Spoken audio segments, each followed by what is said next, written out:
Prince Harry has suggested people are trying to sabotage his reconciliation with King Charles, as he described media reports about the recent meeting as categorically false.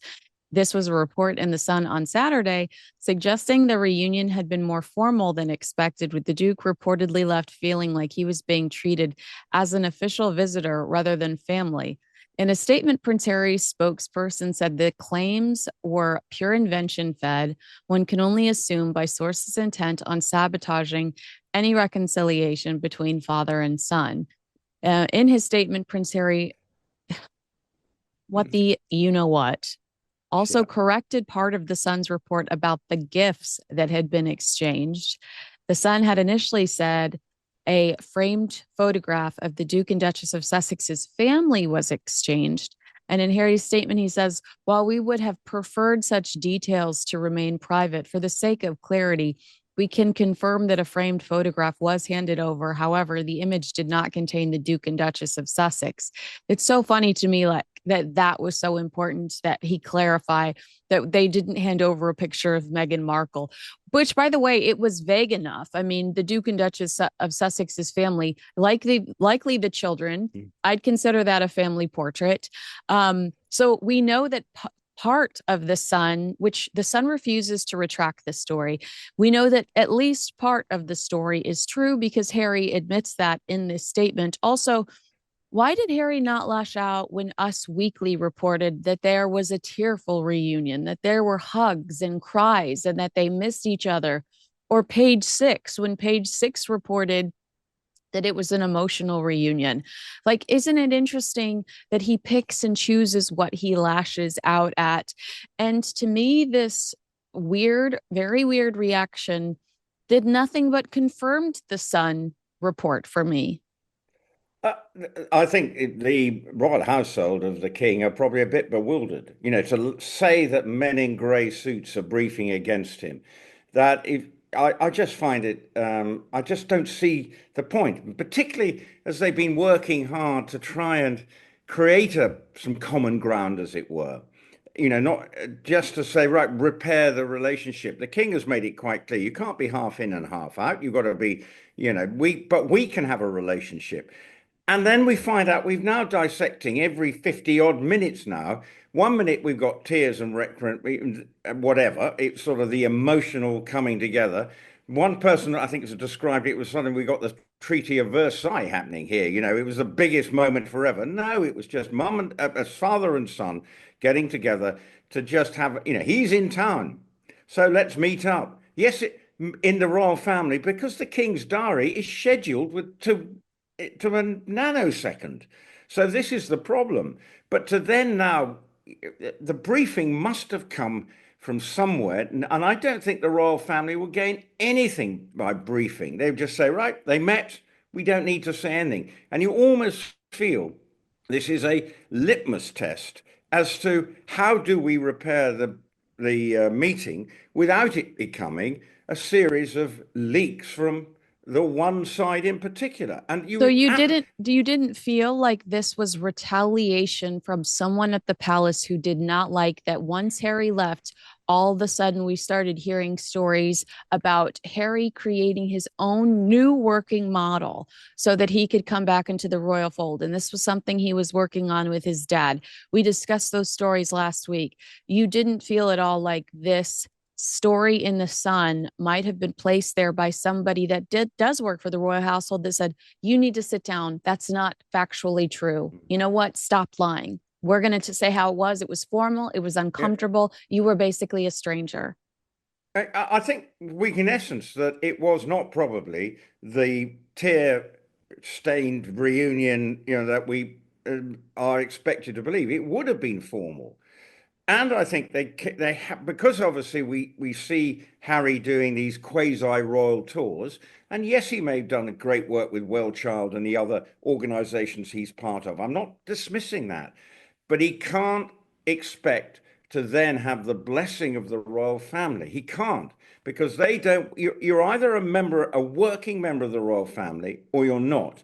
You can't decide, oh, I don't fancy doing that, so I'll go off and make money somewhere else. No, you can't. But royal family is service. Service first, and you have to be, you're either in or you're out.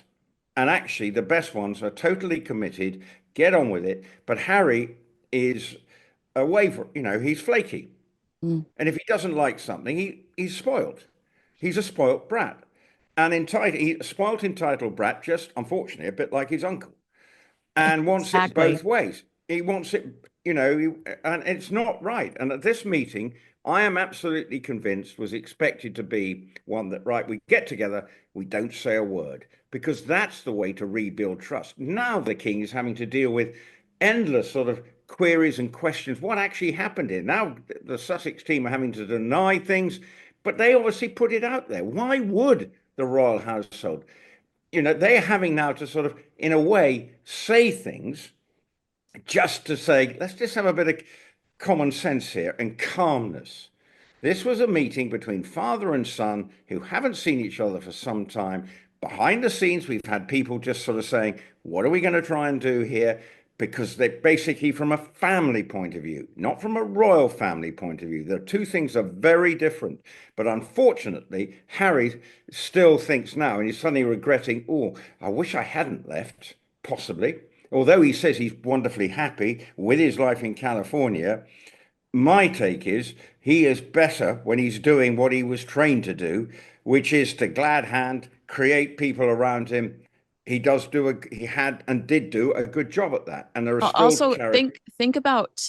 I always love quoting the guy from Spotify. I can't believe I'm forgetting Yeah. his name right now, but who called them, you know what, grifters. Yeah. Um, his I don't think he liked the creative process of trying to come up with content, trying to generate content. I don't think he likes that business. I don't think he likes the Hollywood business of chasing another hit and being judged based on results. The glad handing you're talking about is second nature to him. Yeah. He walks into a room and everyone that has requested that he be there. Not everyone in general, because I know a lot of my audience aren't impressed with him, but the people that want him there melt. And he plays silly balloon games with kids. And that just is, it's not the real world. He did not like the real world. He did not like Spotify saying, look, we're so desperate. We're about to give you a Coco podcast where you're going to judge different Cocos, or no, we're sorry, but you can't sit down with Putin. That's not a realistic option for you. I mean, I think that he just realized that the real world is hard, and this is him reverting to work that's easy to him.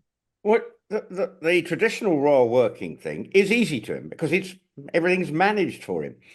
Now he has to think and do for himself, but he hasn't got the intellectual capacity to do that. And he blames everybody else all the time. But, the Spotify man is right. They are, they're at times freeloaders. Maybe a strong word, Just but wait till we get into the next story, Rupert. okay, well, yeah, exactly. But the point is, I feel for the king because I'm sure he wants to restore his relationship with his son.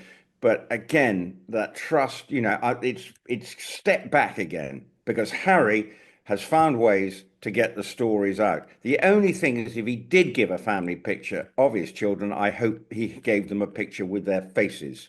Yeah, the backs of their heads. Can you imagine?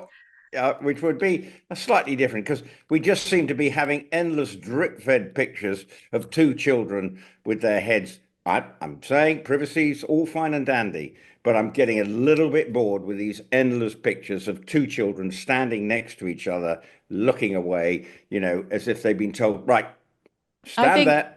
it's the ultimate tease because she wants somebody to cut her a big fat check for the exposed faces. I think that that's what this is. Uh, I wouldn't. I think there's probably a chance Yeah. I mean, I that know that some might be. people say, oh, that's Prince Harry's rule. I'm sure that Prince Harry would rather his Hmm. kids not be out there. But I also think that the ultimate objective is for People magazine or Netflix or somebody to say, we'll cut you a check so that for a Yeah. big, nasty, fat check so that so that our audience will buy up this magazine so they can see these kids' faces.